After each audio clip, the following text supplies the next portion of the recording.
За тэгэхээр ер бусын чадвартай галс сөнөгчдийн тухай гардаг Fire Force Anime Part 2-оо ярьж өгөхөд бэлэн болжээ гэж. Хэрвээ Part 1-ийг үзэж амжаагүй бол үзчихэд буцаад орж ирж үргэлжлүүлээд үзээрэй, окей? Бас өнөөдөр subscribe дарвал өнгө зүс ордог сайн өдөр гэсэн шүү. Манайхан нэг юм бодно байгаа те. За тэгээд бичлэг рүүгээ оръё доо. За түр бэжээ. Өвөл олоо танай түрээд дээрээс нь нэмж тог тасраад стресстүүлээд хамаг дархлаа чи унаад байгаа бол би та нарт хамгийн сайн дархлаа дэмжих бүтээгдэхүүн болох Donor Brand-ийн зөвгийн балтай барагшууныг санал болгож байна. Энэхүү бүтээгдэхүүн бол хүний бие дутагдсан бүх эрдэс бодисыг нөхөж өгөхөөс гадна бүх насныхан хэрэглэхэд тохиромжтой. Мөн дээрээс нь яг одоо бүх үзэсгэлэн худалдаан дээр сар шинийн бэлэгтэй урамшуулалт худалдаа явуулж байгаа болохоор манайхан эрүүл мэндэд анхаарч Donor Brand-ийн зөвгийн балтай барагшууныг сонгоорой. Өмнөх ангид зүсээ хуургаж чаддаг нөхдүүд гарч ирснийг санаж байгаа бах тийм ээ. За тэр нөхдүүд чинь энэ дүүрэгт боснуулаа ичжээ. Хаасайгүй бие биенээ хардаж зэрдсэн хүмүүс. Би чамайг ингэж яхаа чинь харсан, тэгж яхаа чи харсан гээл. Бодвол өнөөх гарууд хүмүүсийн дүр тувраад хэрэг тарьсан боллоо та. Бенемар Ахмад бүр юу болоод байгааг ойлгодгүй. Бас энэ хоёр ихрийн аль нэг нь өөр хүн байна гэд би нэгээ гүтгээл. Уг нь ямар ч ялгаа харагдахгүй байсан ч Артур яагаад ч юм нэг нь очиод гөвөө хийчдیں۔ Тэгснээ сайн харалтаа. Наадах чинь жижигхэн биетэй хөгшин хүн байгаа зү. Гэсэн чинь нээрэл нөгөөдгөө чинь царай нь хувирчлаа шүү. Гэтэл энэ дүүргийн хаа нэгтээ цагаан хувцснуудын нэг нь галын чадвараа ашиглаад гоо сайхны мэс засал хийчдэм байна өө бүр. Яг уу заримдаа бас фейлдтгэл баг л та. Бас энэ гарууд Асакуса дүүргийг галдан шатаан гиндэ. Ингээд нэх худалгүй хаасайгүй гал гарч маш олон хүмүүс буг болж хувирлаа. Манайхан уг нь тусалмаар байвч эндхийн хүмүүс чинь өөр арга барилаар буг болсон нэгийг амирлуулдаг болохоор иргэдийг аюул хүнүүлэхээс өөр юм хийж чадахгүй нэ. Бас энэ цагаан хувцастай гарууд чинь өөмэнийг ашиглаад 8 дугаар тусгай ангийнхныг дарж авахаар оролдож шүү. Тиймээс Шинра Артур хоёр тэдний учрыг олохоор болно. Сум хараад байгаа нөхөр байршлаа солихын хажуугаар манай үнийг бусдаас нь салах гайл үзээд ах шиг байна. Тэрийг гадарсан ч гэлээ Шинра Артур хоёр ухрахгүй гиндэ. Харин нөгөө жижигхэн хөгшнийг сүрдүүлж байцаалт авах гэсэн боловч өөрлөгөө шавж оруулаад буг болчт юм да. Азар дэслэгч хинаава ойрхон явж исэн тулдаа л тэр дорн янзлаад ажиллаа. Нөгөө талд харин Шинра Артур хоёр харваачийг олоод ирсэн чинь ганцаараа биш байж. Бас энэ харваач өөрийнхөө сумыг дийлдэжгүй гэж боддсон байна л да. Гэтэл Артур хоёр чудаа сумын завчаа ичлаа. За тэгээд хоёрын эсрэг хоёр тулаан хийх гэсэн чинь манай хоёр нэг л эвэлж өгдгүү дээ. Тиймээс дайснуудыг салгаж тулдтыг гэсэн ч энэ хоёр чинь нэг нэгнийхээ арыг хамгаалаад холдох шинж алга. Харин манай хоёр ч бас тулсан газар хөөхөн л гар нийлээд байгаа юм шүү те. Тэгсэн чинь байдал эвгүүтэнгүүт энэ нөхөр чинь өөрөө нөгөө шавжаа идчихдэм да. Харин Бенемаро Ахмад дэслэгч Сагамиятай ярилцсны үр дүнд ер нь өөрөө энэ бүх замбраагүй байдлыг зэгцлэхээр боллоо. Яаж эмх журамд нь оруулах вэ гэхээр эндхийн оршин суугчдыг бүгдийн хоорондоо зодолт гинэ. Учир нь хин хуурамч гэдгийг ялахгүй болохоор эннээс өөр арга алга та. Гэхдээ эндхийн хүмүүст энэ арга нь бараг таалагдаад байгаа юм шүү те. Нөгөө талд харин шавж идсэн нөхөр чинь буг болохдоо бүр эвэртэй буг болж хувирлаа. Ийм эвэртэй төрлийнх нь илүү хүчрэхэг болохоор чөтгөр гэж нэрлэдэг юм байна. Гэтэл Шинра яагаад ч юм энийг харчаад шоконд ороод бүр хийм харагдаал. Гэтэл саяных нь Адолла Борст буюу ариун галыг эзэмшсэн хүндэл мэдрэгддэг гин. Бас харваачи хэлснээр бол Шинрагийн гал нь хүн алах зориулттай юм бахөө. Энэ үед тэдэн дээр Бенемаро хурж ирээд 2 жилийн өмнө Асакусад гарч ирсэн эвэртэй бугийг дэслэгч Сагамия зохицуулж өгөөд хүнд шархацсан болохоор энэ удаад өөрөө учрыг олно гиндэ. Гэхдээ энэ эвэртэй буг нь нэлээд чанга хатуу биетэй. Тиймээс маш том хэмжээний дайралт хий гэхээр энэ хавийг юучгүй сүрүүлчих гээд байгаа болохоор дээшээ авч нисээд агаар дээр дуусгасан дээр. Гэтэл нөгөө харваач чинь Бенемарогийн ардаас сум тавьж шүү. Хөөхий дэслэгч Сагамия түүнийг болиулах гэсэн ч галын хүчээ ашиглаж чадахгүй, дээрээс нь биеинч хөдлөхгүй. За яайда гэж байхдаа Шинрагийн нэрийг дуудах үед манай үний Spider Sense ажиллаад Бенемарог аюулд орсныг анзаарангуудаа пуужин шиг л хөөрлөө. Тэгээд бүр харваачийн сумыг хүртэл гүйцэж очиод замаас нь хазайлгаж өгөөд Бенемарог авардаг. Ингээд торох саадгүй болсон Бенемаро нэлээд хүчтэй дайралтаа хийсэн ч бугийн хатуу арьсыг нэвтэлдэгвэ. Тэгэхээр найзынхаа ашигладаг байсан арга болох Акацуки гих дайралтыг хэрэгжилж бугийг юучгүй олголоо. Энэ дайралтаас үүссэн асар их галын энергиэс болж шөнийн тэнгэр ууулаан болдог гин. Үүний дараа цагаан хувцастай нөхдүүд зорилго нь биелсэн бололтой ухархаар болно. Энэ удаад тэд нар хүнийг эвэртэй буг болгохын тулд хаана гэдг нь хамгийн чухал болохыг баталж чадсан юм. Харин Бенемаро хүчээ шавхаад дууссан болохоор түүнийг Шинра яг л за мэдэхгүй гүнж юм уу хаашаа юм. Ямар ч тач энэ удаагийн явдалд 8 дугаар тусгай ангийнхан маш том тусалцаа үзүүлсэн болохоор Бенемаро Оби Ахмад хоёр сакэ хувааж ууснаар энэ өдрөөс эхэлж 7 болон 8 дугаар тусгай ангиуд хамтарч ажиллахаар боллоо. Нөгөө талд харин цагаан хувцастай гарууд чинь Ахмад дээрээ хурч ирээд Асакуса дүүрэгт юу болсон талаар бас ариун галыг эзэмшсэн нэг хүн 8 дугаар галын ангид байгаа тухай хэлдэг. Гэтэл Ахмад нь тэр хүнийг ямар ч хамаагүй аргаар өөрсдийнхөө талд авмаар байна л гин. За тэгэхээр энэ Ахмад гээд байгаа хүүхдийн нэрийг Шоо гэдэг ба тэр бол манай Шинрагийн 12 жилийн өмнө алуугалсан дүүн шүү дээ. Харин манай 8 дугаар тусгай ангид шинэ гишүүн нэмэгдэхэр болсон гин. Гэтэл тэр нь Жокертэй хамт байсан нөхөр байж таардیں۔ Түүнийг Виктор гэдэг ба яг яаж яваад энд ажиллахаар болсон бэ гэвэл тэрээр шинжлэх ухаанаар мэргэжсэн чадварлаг ажилтан бөгөөд Хайжима гэх нэр нөлөө бүхий үйлдвэрээс түүнийг 8 дугаар тусгай анги руу томилсон байдаг. За Хайжима гэдэг үйлдвэр нь яадаг газар вэ гэхээр гал унтраах тусгай ангиудын хувцснаас эхлээд багаж хэрэгслийг хүртэл үйлдвэрлэдэг Токиогийн хамгийн нэр нөлөө бүхий байгууллага. Мөн одоогоор 3 болон 5 дугаар тусгай ангиуд энэ байгууллагаас санхүүжилт авдаг нь батлагдсан. Манайхан түүнийг Жокерийн хамтрагч гэж мэдэхгүй л дээ. Гэхдээ л Хайжима үйлдвэрээс нааша хүн томилно гэдэг чинь ямар нэг учиртай л байж таараа. Гэхдээ л дээрээс ирсэн тушаал юм хойно одоо багтаа авахгүйгээд яалтай билээ дээ. Ямар тач нэг судалгаа хийх шинжилгээний ажилтнтай л боллоо. Бас манай 8 дугаар галын ангид мэрэгжлийн инженер хэрэгтэй гэж байгаа. Уг нь Валкан гээд нэг маш чадварлаг инженер байдаг ба бусад галын ангиуд хүртэл ажилд авах гээд бардггүй гин. Техникийн бурхан гэж нэрлэгдсэн энэ нөхрийг Оби Ахмад багтаа элсүүлэх хүсэлт явуулсан ч хариу ирдэггүй. Учир нь Валкан гэдэг хүн чинь Хайжима үйлдвэр болон галын хүчнийхэнд ясны дургүй юм байна. Тиймээс Ахмад маань нэг юм бодож олсон нь Шинра, Артур, Айрис 3-ыг Валкантай нас ойролцоо болохоор гэрт нь очиж ятгаад үзгэндээ. Тэгээд манай 3 Валканы гэрт нь явж очиод галын хүчнийхэн байна ярилцмаар байна гэсэн чинь нүүр өгшин жалгаа.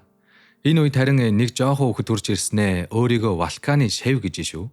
Тэгээд загсан юмыг авчирлаа гэхэд Валканч гараад ирлээ. Тэгснээ манайхан тандаж галын цэргүүдэд туслахгүй одоо явцгаа гэж хэлээд буцаад орчлоо. Харин түүний шав нь манайханд ойр хавийг танилцуулангаа Валканы тухай багасаа зүйлсийг ярьж өгдөг. Тэгэхээр Валканд Хайжима үйлдвэрээс ажлын санал удаа дараалан ирж байж л дээ. Гэхдээ манай хүн тэр саналыг огт зөвшөөрдөггүй болохоор Хайжима үйлдвэрийн тушаалаар худалдаачдыг Валканд бараа материал зарахыг хориглосон байдаг. Тийм болохоор энэ шав нь энэ тентгийн хогийн цэгүүдээр явж материал цуглуулдаг гин. Харин Шинра энэ хүүхдээс гуйж агаад Валкантай ярилцахаар гэрт нь яваад орлоо шүү. Даанч Валкан бүр ярилцах нь битгийл манай эдийг хөөж туугаал. Тэгсэн энэ үед түүн дээр нэг зочин ирсэн нь 3 дугаар тусгай ангийн Ахмад байдیں۔ Энэ хоёр чинь хуучны танилуд бололтой. Бас Валканы хэлснээр бол энэ нөхөр түүний аав өвөө хоёрыг алсан бөгөөд Валканыг бараа материалаар боогоод байгаа хүн ч бас энэ Ахмад юм байна. Бас тэр өнөөдөр сүүлчийн удаа санал тавихаар ирсэн ч Валкан бас л зөвшөөрсөнгүй гэж.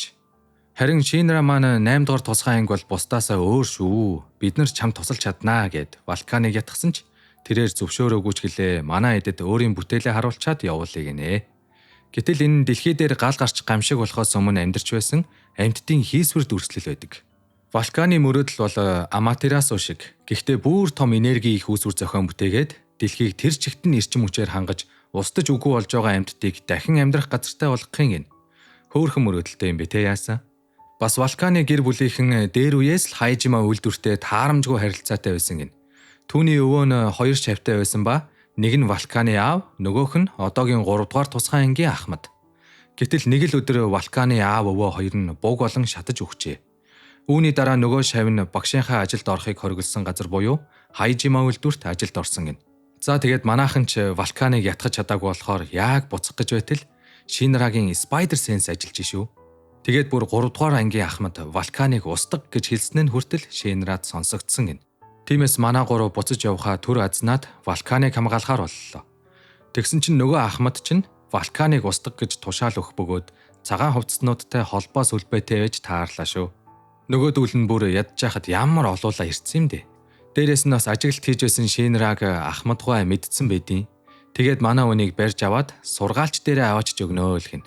Нөгөө талд Артурт зэвсэг болгочих юм хэрэгтэй байна. Гэхдээ аль болох баатрийн сэлэм шиг хэлбэртэй байх тусам галын чадвар нь хүчтэй болдог гэж шүү бас. Тиймээс Валкан түүнийг чадхаараа л баатар шиг болгосон нь энэ байлаа гэж. Гэхдээ харагдах байдал нь тиймхэн болохоос биш Артурын плазм сэлэм нь урд өмнөхөөсөө ч хүчтэй болцсон байдаг. Бас тэр олон хүмүүс чинь зүгээр л зэрэглээ байсан юм байна өө. Бас Артур өөрийгөө баатар гэж итгэх тусам галын хүч нь ихсдэм байна л та. Тэгээд дайсан түүнд өөрийнх нь зэрэглээг харуултал өмсөж зүүсэн юмнуудаа хараад төсөөлснөөс нь шаал тэнэг байсан болохоор шоконд орвоо хөөрхий. Байдал нэгэнт эвгүүцсэн болохоор Вулкан ганцаараа үлдээд бусдыгаа зүхтаалах гэсэн чинь түүний хамтрагч улаан үст чинь цагаан хувцснуудын тагнуул байсан байдیں۔ Энэ бүх хугацаанд Вулканыг ажиглах үүрэгтэй байсан гинэ. Бас дээрэс нь 3 дугаар ангийн ахмад хурж ирснээ Вулканаас Аматерасугийн түлхүүр хаана байна гэд нэхэд ах юм. Ямар учиртай вэ гэхээр мөнхийн эрчим хүчний үүсвэр болох Аматерасу галын станцыг Вулканы өвөг дээдсэн зохион бүтээсэн юм байна. Тэгээд олон жилийн өмнө Хайжима үйлдвэр Аматерасуг булааж авах үед нэгэн чухал түлхүүрийг Вулканы өвөг дээдсэн нууж авч үлдсэн гин. Тиймээс л Хайжима үйлдвэр энэ бүх хугацаанд тэр түлхүүрийг л хайж олохын тулд Вулканы гэр бүлийг судалж байж. Даанч тэр түлхүүргээд байгаа юм нь яг юу болохыг бас хаана нуусныг Вулкан ерөөсөө мэдэхгүй. Харин Шинраг яг баригдаад явах гэж байхад нь ашгүй ахмад Хибана ирж аварлаа. Тэрээр Айрисийн хувцсанд чагнагт хөөрөмд суулгацсан байсан бөгөөд байдлыг эвгүүцсэнийг ойлгоод наашаа туслахаар хурж ирсэн гин.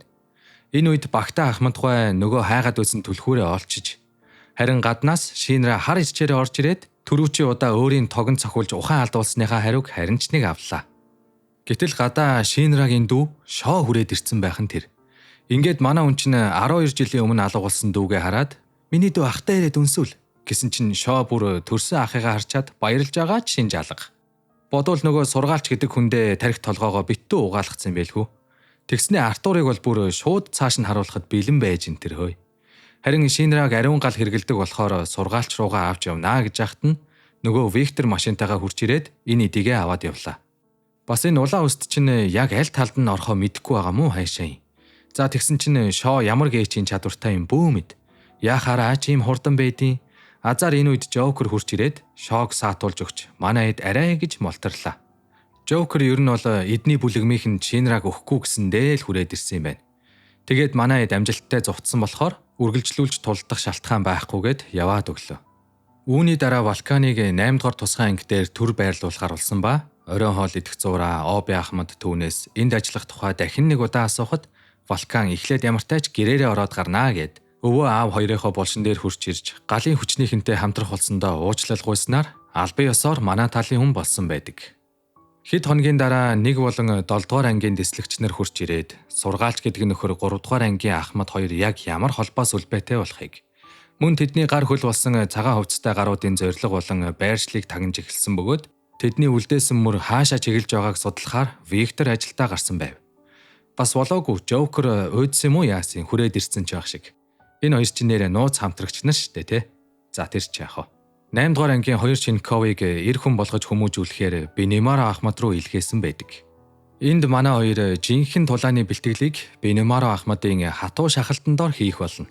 Энэ үед Виктор ч бас тэдэн дээр ирэх бөгөөд Шинрагийн чадварыг сайжруулах арга бодож оллоо гэх боловч яг үнэндээ бол Жокер түүнээс Шинраг жоохон хүчтэй болгомоор байна гэж гуйсан болохоор л ийм юм хийж явна. Гэхдээ бодож олсон арга нь бас хөөхөн. Өөрөөсөө гаргадаг галыг нарийсгаж нягтршуул чадвал тэрэлтийн хүч нь нэмэгдэнэ гин.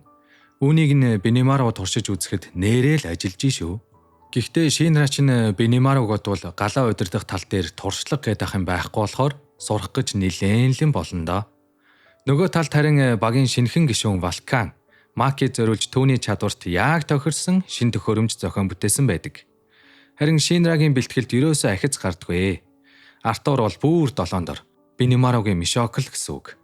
Энэ үед харин Шинраг гараа янз бүр олгоод байгааг харсан Бенемаро эдгээр гарын хөдөлгөөн ямар учиртай болохыг тайлбарлаж өгдөг. Товчхондоо бол гарын байрал гэдэг нь биенийхээ энергийг нэг зэгт төвлөрүүлэх арга юм байна л та. Энэ нь ч үр дүнгээ өгсөн бололтой Шинра маань жинхэнэ утгаараа пуужин шиг л хөөрд юм да. Ингээд нэлээд хоног чанга бэлтгэл хийсний дараа манай хоёр овооныг тулааны эв дүүтэй л болох шиг боллоо. Харин маргааш нь 8 дугаар тусгай ангийнхан Токио хотын газар доорх хаягдсан метроны шугам руу орно гин. Яагаад вэ гэвэл тэрхүү газар доорх хэсгийг чөтгөрүүд сугалдаг газар гэж үздэг ба буруу номтнууд болох цагаан хувцастай гаруудын төв байр нь тэнд байх магадaltaй гин. Гэхдээ та нар боддоо хүн төрлөختний өдийг хүртэл бүтээсэн зүйлс галж чатаад ихэнх нь устж үгүй болсон гэж байгаа. Тэгэхээр эднэрийн үеийнхэн бол метро гэж юу байсныг ч мэдэхгүй. Тэгэхээр шинэ гишүүдийн маань анхны даалгавар бол бас гоё л эхэлж явах шиг байна. Гэхдээ л эднэр бас арай юм аа. Метро явдаг байсан нүх рүү орох гэж бүр тамийн хаалга нээж байгаа юм шиг сүржигнээл. За бас сүртэй байхаас ч өөр аргагүй мэн дөө. Нөгөө цагаан хувцастай гайс нин дотоод хүлээж шít. Тэгээд бүр утаа тавингуудаа зэрэглэн шид ашиглаад манайхныг хідэн тийшээ салгаа ижлөө. Бас л зэвүүн гарууд юм а те. Мэдээж энэ бүхэн Ахмад Шоогийн тушаал байхаас гарцаагүй штэ. За тэгээд эхний учраа бол манай Макигийн эсрэг сахалтай нөхөр хид хідэн сугны үсээ дагуулж ирнэ. Манай хүнд бол Валканы хийж өгсөн шинэхэн зэвсгээ туршиж үзэх сайхан боломж олдож байгаа шиг байна. Маки өөрөө ч бас биеийн хүч сайтайгч хэлэхүү энэ мэтийн өрсөлдөгч бол баг биеийг халааж чадсан юм уу да хөрхий. Нөгөө талд Айрис болон Тамаки хоёр дээр нэг чухал царайтай гай хурж ирснээ л эмэгтэйчүүдийг зовоогоод явах уу шуудхан л цааш нь харуулад өгье гээл өөртөө бүр амар ихтэй юм аа. Гэхдээ манай Тамакид нэг сул талч гэх юм уу давуу талч гэх юм уу нэг тийм эмзэг газраа ирчүүдийг хүргчээд байдаг азгуутал маягийн байдаг л да. Тэр нь одоо баг аминд нь ороод байгаа мó хайшаа. Дээрээс нь Гэлэмэ Айрис гооч нь хүнийг ингэж балбаж бас болж байгаа ч юм уу гүү ч юм уу ямартай ч энэ хоёр маань ч бас дайснаа амжилттай дарж авлаа. Нөгөө талд харин дэслэгч Брогийн маань зохицуулахаар харваач эмэгтэй хүрээд ирсэн байдیں۔ Бас болоогүй. Хоёр хамтрагч нь ч бас нууцаар ажиглаа хэвээр. Гэхдээ энэ хоёр нь харваач эмэгтэйгийн чадварт их л итгэдэг бололтой. Нөгөөх нь ч бас манай дэслэгчийг илүүрхэж гарах гарцгүй болгосон байх яг энэ үед манай хүн нууц зэвсгээ гаргаад ирэндээ. Тэр нь юу вэ гэвэл бууныхаа хошууг заддартал сумныхаа хүчийг нэмээд за бараг л их буугаар галж байгаа юм шиг л хүчтэй бууднаа гэсэн үг. Бүр нэг хошуугаар нэг л удаа буудаад өөнөөх нь дахиж ажиллахааргүй болдог болохоор хид хідэн запастай бас. Гэвч харваач эмэгтэй ч бас мөчөөгөө өгөхгүй үзэлцнээ л гин шүү. Дэслэгч маань хөөрхий босгоч тэнхэлгүй байсан ч сүүлийн хүчээ шавхаад хөл дээрээ бослоо. Энэ удаа тэр гал нээхдээ харваач эмэгтэйгийн үүсгэсэн галаар өөрийнхөө сумны хүчийг нэмэгдүүлж илүү хүчтэй болгосноор харваач эмэгтэй GG. Энэ үед харин нөгөө отжсэн хоёр чинь хүрээд ирдэм байгаа зү. Тэгээд манай үнийг дуусгах нэ тэрэгээд юм ярьж явахт нь Артур унаад ороод ирхэн тэр. Зэрэглээ үүсгдэг нөхөрт өмнөх удаа чадуулсан ч гэлээ. Энэ удаад бол Артур Бенемаругаас амьд хүний энергийг хуулбраас нь ялгах аргыг заалгасан болохоор хийсвэр дайралтуудад нь гин алдахгүй гэсэн үг. Тиймээс дайсныг харахгүй байсан ч хаана байгааг нь олж нэг л цавчлалтаар дуусглаа. Энэ үед Ахмад Оби Валкан хоёр дээр 3 дугаар тусгай ангийн Ахмад болон улаан өст хоёр хүрээд ирэндээ. Энэ муу багтаа Ахмад гойл улаан өстийг дарамталж өөрийнхөө доор ажилуулдаг нь ойлгомжтой болж ах шиг байна. Бас эдний сургаалч гэдэг босс нь бүхнийг мэддэг гинэ. Хүн яагаад чадхулсан бас Шинрагийн ашигладаг ариун гал гэж юу болохыг гэд ер нь бүгдийг мэдгч мэрэгэн хүн юм бохоо. Бас улаан өст урд нь галын чадваргүй байсан юм байна. Гэтэл энэ багтай новч түүний биед нөгөө шавжийг оруултал би энэ шавжтайгаа таарч тохирсон юм уу яасан. Буг болохын оронд гал удирдах чадвартай болсон гин. Хөөхий манай Ахмад Валкан хоёр чинь хоёулаа галын чадваргүй болохоор галын хормоор ашиглаж энэ тэр хөөе. Гэхдээ одоо өөр яалтай байлээ дээ те. Гэхдээ Ахмад Оби түрүүнээс хойш зүгээр байгаагүй юм байна. Улаан өстийн галын тэмтрүүл рүү гал унтраадаг төхөөрөмж хийсэн байж таарад өнөөх нь тесэрч ойр хавийн галыг юу ч хүн унтраачд юм да. Энэ үед улаан өстийн сэтгэл нь Валканы талд байгааг харсан 3 дугаар ангийн Ахмад түүнийг барьцаалаад Валканд буу өгөнгүүтээ энэ эмэгтэйгээ авармаар байвал Оби Ахмадыг бууд гэж шүү. Валкан бол эргэлзээл харин Оби бол үхэхэд бэлэн байна буудл гин. Тэгээд яг цээжинд нааж байгаа л буудсан чинь Оби Ахмад нэх хөдөлгөө босоод ирдیں۔ Яаж вэ гэвэл Валкан түүнд зориулж сум зэргийн физик дайралтаас хамгаалдаг хантаа хийж өгсөн байлаа. Энэ үед 3 дугаар ангийн Ахмад тулдахын оронд баах юм чалчиж өгнө. Тэр сургаалчгээ дахин шүтээд байгаа хүн бол энгийн нэг оршихуу биш. Тиймээс Шинра шиг ариун галыг эзэмшсэн нэг нь л түүний оршихууг мэдэрч чаднаа гэсэн чинь нөгөө талд Шинра маань нээрэл сонирн болоод эхэллээ шүү. Өнгөрсний ой санамж нь хийсвэр зүйлдээ холилдоод яг яагаад ч байгаа юм бөө мэд. Тэгээд арай гэж ухаан орсон чинь түүний нүдэнд чөтгөрийн хөлиймөр харагдаад эхэлт юм да. Хажууд нь байгаа Викторт бол энэ харагдахгүй байгаа. Учир нь ариун галыг ашигладаг хүмүүсийн хооронд холбоо үүсдэм байна л та. Тэр холбоо нь бие биенийхээ зүг рүү явах замын зааж өгдөг гэх юм уу да. Шинра бол дүүтэйгээ холбоотой байхыг бодоход дүүн ч бас ариун галыг эзэмшсэн нэгэн болж таарлаа. Гэхдээ эдний дүүн сургаалчаасаа өөр хүнээс бол үг сонсохгүй. Бүр ах нь байсан ч хамаагүй гинэ. Ямар гээчи хамраас өгсөн батсан бэ энэ одоо. Ахтайгаа 50 байж байгаад нэг хідэн өсөлчихгүй савл хийвэл алчих гал. Яасан ч хэцүү юм бтэ. Нөгөө талд харин 3 дугаар ангийн ахмад яаж дуусангуудаа улаан үстийг үлдээгээд өөрөө ингээд зүгээр яваад өгөх юм гинэ. Харин Шинрагийн дүүн яг яаж ингэж хурдан хөдлөөд байгааг нь Виктор баг зэрэг гадралсан бололтой.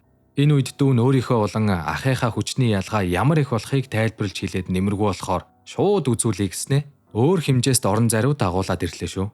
За тэгэхээр Адола Борст буюу бидний мэдих ариун гал гэдэг чинь бас нэг өөр нэртэй бөгөөд тэр нь сүүрлийн галч гэж нэрлэдэг юм байна.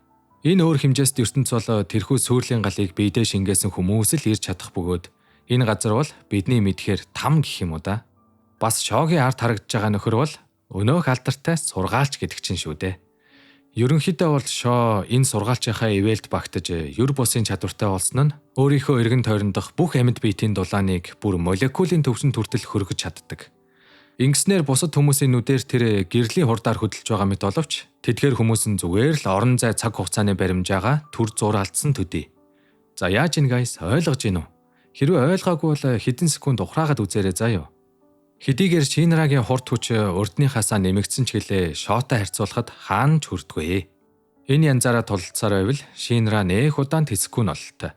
Гэхдээ манай хүн чинь бууж өгнө гэж мэдэхгүй болохоор дүүдээ хүрэхийн тулд байдаг чадлаараа хүчтэй тесрэлт үүсгэж хурдалсан чинь шоогийн удаашруулсан орон зайд хүртэл харагдахааргүй тийм хурдан болчт юм да. За угаасаа аним юм чинь одоо ер нь физикийн хууль мойл энтриг одоо мартиё бүр. Би бол бууж өглөө шүү гайс. Ямар тач манай хүн шоогийн удаашруулсан орон зайд хүртэл түүний өөдөөс тулдаж чадах үс хурдан болсон гэсэн үг шүү. Энийг харин гал удирдах 4-р үеийн сэргэлт гэж нэрлэдэг юм байна. Даанч Шинра чадвараа хит их ашигласнаас болоод биеийн ачааллаа дийлхээ болжээ. Уг нь Виктор түүнд хит халтаас олж бие чинь буцаж сэргэхээргүй болъё шүү гэж анхааруулсан ч манай хүн бол дүүгээл буцааж авч ивэл бусд нь хамаагүй гин. Үүнээс гадна бас шоогийн толгойд ахынх нь өнгөрсөнд туулсан амьдрал дурсамжууд нь харагдаад эхэлнэ. Яаж вэ гэж юу? Манай хоёр чинь галын холбоогоор холбогдсон хүмүүс шүү дээ. За тэгэхээр Шинра маань ээж дүү хоёроо алдсныхаа дараа хүмүүст буруугаар ойлгогдож гэр бүлийнхнээ хөнөөсөн алуурчин чөтгөр гэж гадуурхагдсаар иржээ. Харин дүүн ухаан орхосоо ч өмнө хулгайлагдсан болохоор гэр бүлтэй байсан гэх нэгч дурсамж түүнд байхгүй. Тиймээс ахыхаа ой санамжаар дамжуулж ах болон ээж хоёртоо ямар их хайрлагдсан хүүхэд байснаа олж мэдсэн чинь ахтаа эрхэлмээр ч юм шиг болоод байна уу юу. Гэхдээ түрүүн Шинра маань бас хурдтай нисч ирэхдээ бие татаж чадалгүй дүүгийнхээ сэлмэнд зоолгуулсан байт юм да. Бас дээрэс нь түрүүнээс хойш ажиглаа зогсож байсан нэг эмэгтэй хурж ирснээ Шинраг өгөхээс өмнө хурдан аваад явъя. Гэхэд шоо эсэргүүцсэн боловч түүнийг хөнгөн ховсдоо л ажлаа. Энэ үед харин азар манай нөгөө хэд хурж ирлээ. Гэтэл энэ эмэгтэйд чинь галын дайралт нөлөөлдөхгүйгээс гадна цахилгаан долгион ашиглаж хүнийг ховсдно гэж байгаа бас. Энэ ёстой ёр юм уу тийрэн байгаа. Даанч Артурын плазм сэлмэн түүний цахилгааны эсрэг төгс хамгаалтайж таард юм да. Үгүй мөн азтай нөхөр шүү те. За тэгсэн энэ үед газар хөдөлж метроны хонгилж юу юугүй л нурах шинжтэй болоод ирсэн чинь цагаан хувцснууд ухрах цаг болжээ гэд яваад өглөө. Бас энэ газар хөдлөлт бол сургаалч гэдгийг нь хийж байгаа ажил гин. Манай эд ч бас хурдхан шиг гараад Шинрагийн биеийн байдал муу байгаа болохоор хамгийн чадварлаг эмч болох 6 дугаар тусгай ангийн ахмад Хуан дээр авчирлаа. Түүний хэлснээр бол Шинрагийн амийг аварч чадна гэх баталгаа байхгүй. Хэдийгээр амьд гарлаач гэсэн саажилт тайч болж магадгүй шүү гиндэ. Ингээд мис засаал эхэлж Хуан ахмад ч өөрийн ангаах галын чадвараа хальтч болов харуулад өнгөрлөө. Тэгэхээр 6 дугаар анги бол ариун сүмийн нэрэн дор үйл ажиллагаагаа явуулдаг. Ангаах ухаан тал руугаа чиглэсэн тусгай гал унтраах анги. Ахмад Хуаны эмчилгээний арга нь цор ганц бөгөөд галын могоо гих чадвар нь юр бусын эмчлэх чадвартай гин. Тэгээд бүр тухайн өвчтөн нь гал удирдахч байж таарвал өөрийнх нь галаар өөрийг нь итгэж бүхий л өвчин зовлонгоос нь салгаж өгдөг гэж шүү. Аз улж Шинрагийн мис засал амжилттай дуусч 3 хоногийн дараа ухаан ортол түүн дээр 1-р тусгай ангийн ахмад эргэлтээр ирсэн байдаг. Өөр ангийн шинков дээр ийм том цолтой хүн яах гэж ирсэн юм бэ гэсэн чинь 12 жилийн өмнөх хэргийн тухай жоохон ярилцах уу гэж шүү. Гэхдээ бас зүгээр хэлчихгүй. Заавал Шинрагийн хэр хүчтэй болсныг харж байж хэлэх үгүйгээ шийднэ гин. Тэгээд энэ хоёр чинь юу юуг л үзэлцээд эхэллээ шүү бүр. 1-р ангийн ахмад бол тулдахын хажуугаар 12 жилийн өмнө тийм жоохон байсан хүүхэд хэдийнэ ийм том хүчтэй болоод өсчөвдөө гээл. Хөөх юм цаг хугацааж харавсан сум шиг өнгөрснийг сая л нэг анзаарах шиг боллоо. Ингээд Шинраг үнэхээр л чанга ирүүлж өсснийг хараад түүнд ээж дүү хоёрын тухай жинхэнэ үннийг хэлэхээр шийднэ. Тэгэхээр 12 жилийн өмнө ч бас цагаан хувцснууд айл хэдийн ажиллаа эхэлсэн байж. Өнөө тэд нэр сургаалчийнхаа хэлсний дагуу энэ хавьд шинээр үүсэх Адалла Бурст буюу суйрлын галын хүчтэй хүүхдийг авч явахаар ирсэн нь энэ. Энэ үед нялх байсан Шогийн галын чадвар нь анх нээгдмэгц ээж нь бууг болж хувирсан байлаа.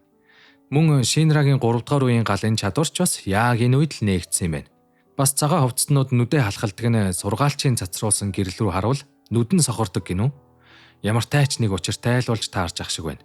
Үүнээс гадна Шинра энэ олон жилийн турш гэрт нь эвэртэй бууг орж ирээд гал тавьсан гэж бодож ирсэн ч тэр бууг нь ээж нь байсан гэж даанч төсөөлсөнгөө. Тухайн үед энэ ахмад галын дуудлагаар ирээд хамгийн түрүүнд үүдэнд байсан Шинраг авартал ээж дүү хоёр маань дотор байгаа гэж хэлж байж. Харин энэ тедмээр нүрээ халахалсан жоохоо охин бууг олсон Шинрагийн ээжийг удирдаад Шогийн хамтаар энд авчрах тушаал өгсөн байдаг. Нэгдүгээр ангийн ахмад хэдийгээр Шог аврах гэсэн ч байшин юу юуг нурах гэжсэн болохоор яаж чадсангүй. Ингээд бууг олсон ээж нь хүүхдээ аваад сургаалч руу явж харин гал гарсан жинхэнэ шалтгаан нөгөө ертөнцийн сургаалчтай холбоотой болохыг энэ ахмад айл хэдийн гадралсан байлаа. Яаж вэ гэж юу? Тэр ч бас урд нь сургаалчийг харсан, аль эсвэл сургаалчийн орчдөг өөр хэмжээст рүү очиж үзсэн учраас нэг нүдэн сохорч тэр үеэс хойш суйрлын галтай ойртох үед нүднээс нь галд үрлцэх болжээ. Тиймээс суйрлын галыг эзэмшсэн Шинраг сургаалч болон цагаан хувцснуудын дараагийн бай болохгүй тулд үннийг нууж ээж дүү хоёрыг нь шатаж өгсөн гэж худлаа хэлсэн байдаг. Тэгэхээр ерөнхийдөө бол Шинрагийн ээж одоо болтол амьд байгаа ч гэж магадгүй болоо явчлаа шүү. Тиймээс одооноос эхэлж манай 8 дугаар тусгай ангийнханд бууг болсон хүнийг буцааж хэвэнд нь оруулах арга замыг хайх хүндхэн даалгавар нэмэгдлээ. За ингээд Fire Force анимны эхний сизон ийхүү дуусж байгаамаа. Манайханд бичлэг таалагдсан бол лайка дараарай. Бас хайп гэж харагдчихвэл хайпаач бас дараад өгөөрэй guys. Нэрэ Брон урт аним сонгоод авсан болохоор нэг дор ярьж яагаад ч амжихгүй нэ. Бас дээрэс нь нэг анимаа л яриад ахаар өөрөө ч бас уйдчих гээд байгаа болохоор дараагийн бичлэгээр өөр аним ярьж өгнө заяа. Гэхдээ энэ анимаа бас ажлынхаа зав заагаар үргэлжлүүлээд явах болохоор манайхан хичээлтэй нь хичээлээ хийгээд, ажилтай нь ажиллаа хийгээд мундаг байж байгаарай, окей? За тэгээд дараагийн бичлэгээр уулзтлаа. Түр баяртай.